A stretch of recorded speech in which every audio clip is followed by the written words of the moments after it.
Every day I'm learning that the real flex is just being in love with yourself and ignoring the world and knowing that you the shit. And tonight, we now know the identity of the victim and suspect in that shooting that took place this weekend. So you ain't fixing it. I received it. Ain't no fixing this. Ain't no fixing shit. Life goes on. Hey, you be blessed. You be blessed.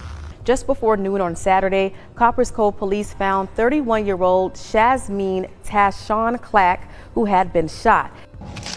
Okay, so you guys do have unexpected income coming in here soon for this month of August, up until December is what I'm hearing, or the end of November-ish. Cove police identified the suspect as Alonzo Ezekiel Hunter of Beaumont. He was found at a nearby hotel and was arrested for murder. Don't come get me. Don't take me with you. January 31st, 2025, a Friday night. Shazmeen Clack is on Facebook Live. She's laughing. She's out. She's free. The camera captures her smile, her energy, the joy of someone finally breathing again after being suffocated for too long. Friends are commenting. Hearts are popping up on the screen. It's just another night out for a 31-year-old mother who deserved to enjoy herself. But someone else is watching too. Not with joy, not with celebration, with something far more dangerous. He's commenting. He's watching her every move. And in a few short hours, Shazmeen Clack will be dead. This is the story of a woman who tried to break free from a toxic relationship. A woman who wanted nothing more than to live her life, raise her 5 children, and find peace. But the man who claimed to love her had other plans. This is a story about control, obsession, and how a night of freedom became a death sentence. Stay tuned as we reveal everything about this case. Drop a comment and let me know what you think about this story. Welcome to our channel. Make sure to hit the subscribe button. Like and share this video to help raise awareness and spread caution. Let's begin. Yeah, this is a false person, somebody from the past that you used to deal with, but you cut off and are currently in a new relationship. Of course, as I mentioned, this is someone you're going to get married to.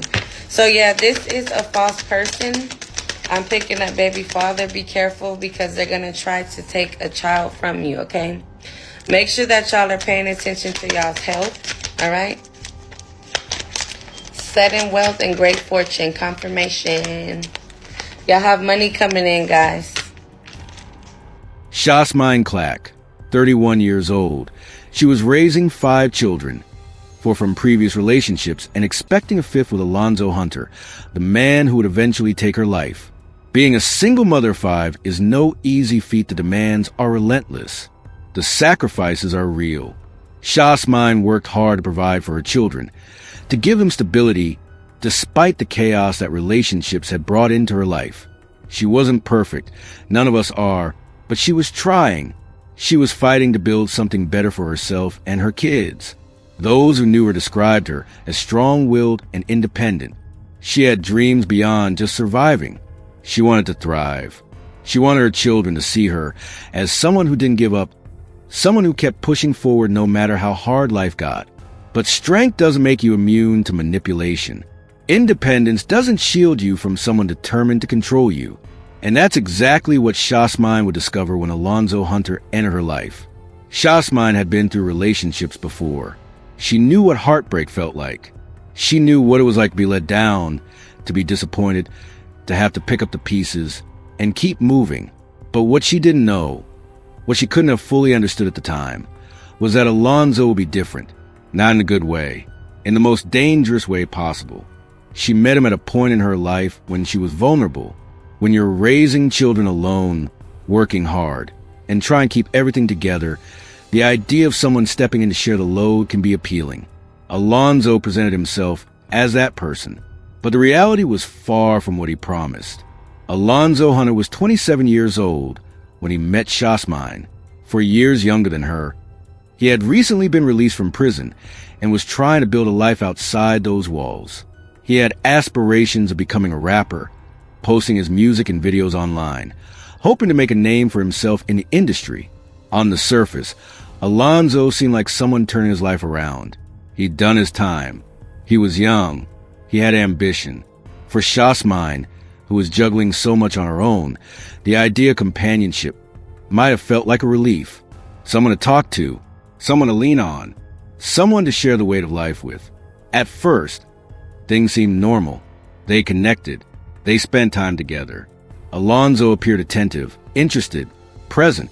But beneath that surface, something else was building. Something that would reveal itself slowly, piece by piece, until it consumed everything. Alonzo didn't just want a relationship with Shasmine. He wanted control. He wanted her world to revolve around him. He wanted her dependent, isolated, and under his thumb. And his method of achieving that was deliberate. So look, my baby mama do readings and stuff, right? So this type of stuff she do with her dude clients and the people she do readings, do cleans and stuff like that, but also she do sucking balls and all that also.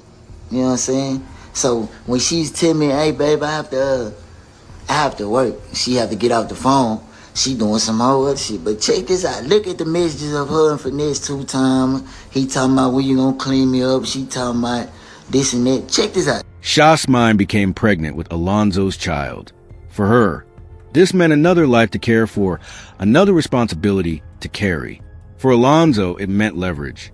Pregnancy can bind people in ways that are hard to escape, especially when one person uses it as a tool to tighten their grip. But Shasmine wasn't someone who gave up her identity easily. She continued her work as a spiritual reader.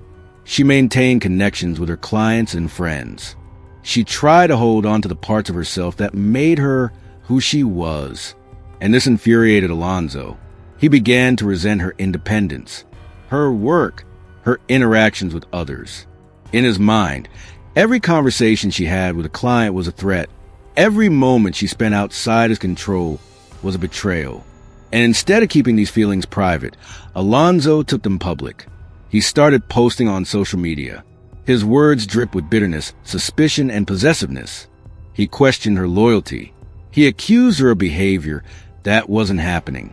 He wanted the world to see her through his distorted lens, to believe his version of events, to validate his need for control. This wasn't love. This was obsession. And obsession, when left unchecked, becomes dangerous. As the relationship continued, Alonzo's behavior grew worse. What started as subtle control tactics became overt public attacks. Social media, which had once been a space for connection and expression, became Alonzo's weapon of choice. He posted about Shasmine regularly. His messages were accusatory and demeaning. He tried to paint her as unfaithful, as someone who couldn't be trusted, as someone who was betraying him while he stood by her. But the evidence didn't support his claims. Shasmine worked as a spiritual reader. Part of her job involved communicating with clients, people seeking guidance, advice, and clarity. These were professional interactions, business exchanges. But Alonzo twisted them into something they weren't. He accused her of having inappropriate relationships with these men, despite the fact that these were simply clients paying for her services. He wanted the world to believe that Shasmine was disloyal, that she was a problem, that he was the victim. And in doing so, he attempted to isolate her socially, to make her look bad in the eyes of anyone who might support her leaving him, whose insecurity had turned toxic. Shasmine, to her credit, tried to stand her ground. She posted about breaking free from lies and manipulation. She spoke about moving forward and not letting negativity hold her back. She would try to reclaim her narrative, to assert her independence, to show that she wasn't going to be controlled. But this only made things worse.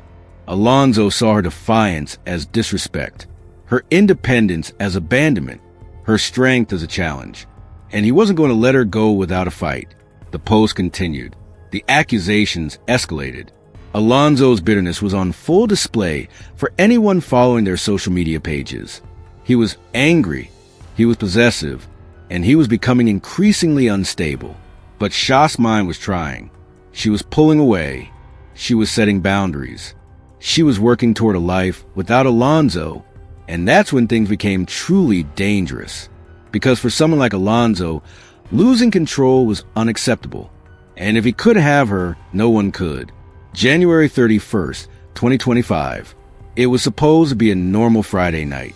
Shasmine had plans to go out, to relax, to enjoy herself. After months of tension, accusations, and drama, she deserved a break. She deserved a laugh. She deserved to feel free. She went live on Facebook. The video showed her in good spirits, smiling, talking, enjoying the company of friends. She looked happy. She looked like someone who had finally escaped the weight of a toxic relationship. For those few moments, Shasmine was just a woman having a good time. But Alonzo was watching. He was one of the viewers on that Facebook Live. And he wasn't just passively scrolling. He was commenting. He was engaging. He was making his presence known. Even from a distance. Even when they were no longer together, he wanted her to know he was there, watching, judging, waiting. To Shasmine, this might have been just another annoying reminder of his obsession. To Alonzo, it was something else entirely. Seeing her out, seeing her happy, seeing her living her life without him, it was unbearable. It was a rejection he couldn't tolerate. Hours passed. The Facebook Live ended. Shasmine went about her night. But Alonzo's mind was racing.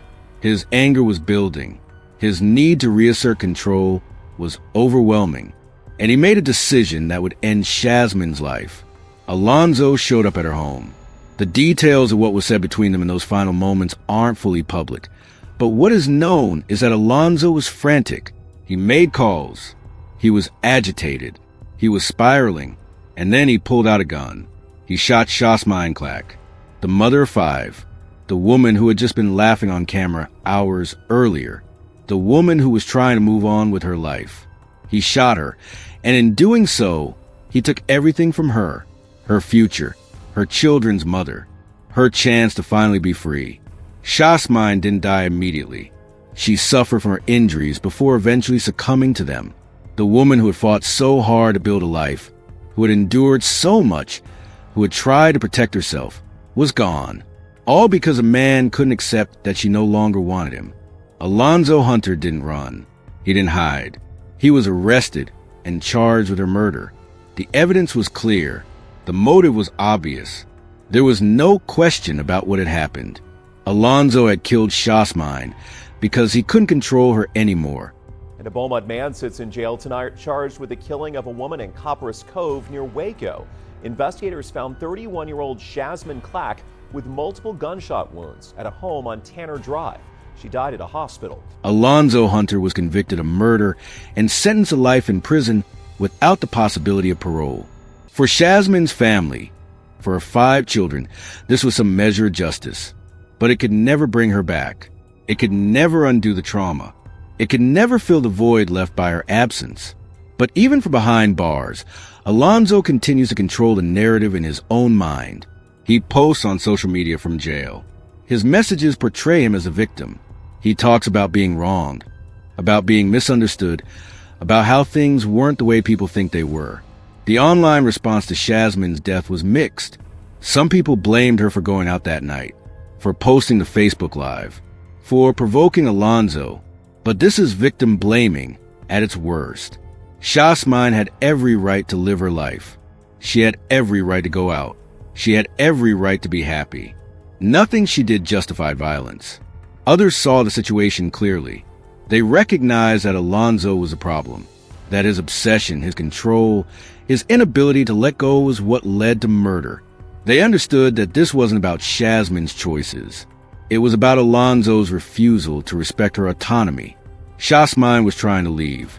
She was trying to move on, but Alonzo wouldn't let her. And that's the reality for so many victims of domestic violence. Leaving is the most dangerous time. When an abuser realizes they're losing control, the risk of violence increases exponentially. Shasmine Clack's story is heartbreaking, but it's also a lesson, a warning, a call to action for anyone who finds themselves in a relationship where control is masquerading as love. Control is not love. When someone wants to dictate where you go, who you talk to, what you do, and how you live your life, that's not care, that's possession. And possession is dangerous. Alonzo wanted Shasmine to stay home. He wanted her pregnant and dependent. He wanted her isolated from her work, her friends, and her independence. These are classic tactics of an abuser. They create dependency so that leaving becomes harder. They isolate victims so that there's no support system to turn to. They use pregnancy, finances, and fear to maintain control. If you recognize these patterns in your own relationship or in the relationship of someone you care about, take them seriously. Don't dismiss them as jealousy or passion. These are warning signs of potential violence. Leaving a toxic relationship is hard. It's even harder when there are children involved, when finances are tight, when you're pregnant, or when the abuser has made you believe that you're the problem. But staying can be deadly. If you're in a situation like Shazmin's, prioritize your safety above everything else. Don't engage in public confrontations with a dangerous partner. Don't assume that they'll just move on. Seek help from domestic violence organizations, friends, family, or law enforcement. Create a safety plan. And trust your instincts. If something feels wrong, it probably is. Shasmine Clack was 31 years old when she died. She left behind 5 children who will grow up without their mother. She left behind family and friends who loved her. She left behind a life that had so much potential, so much possibility, so much promise. Her story didn't have to end this way. If Alonzo had accepted that the relationship was over, if he had walked away, if he had sought help for his issues, Shasmine would still be alive today. But he didn't. He chose violence. He chose control. He chose murder. We can't bring Shasmine back. But we can honor her memory by learning from her story, by recognizing the warning signs, by supporting victims of domestic violence, by refusing to blame those who are targeted by abusers, and by demanding accountability from those who commit these acts. If this story moved you, please hit that like button and subscribe for more stories that matter. Share this video. It could save someone's life. Awareness is powerful.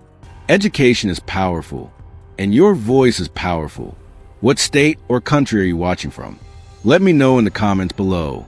And if you or someone you know is experiencing domestic violence, please reach out for help. You are not alone. You deserve safety. You deserve peace. You deserve to live. Rest in peace, Shasmine Clack. Your story will not be forgotten.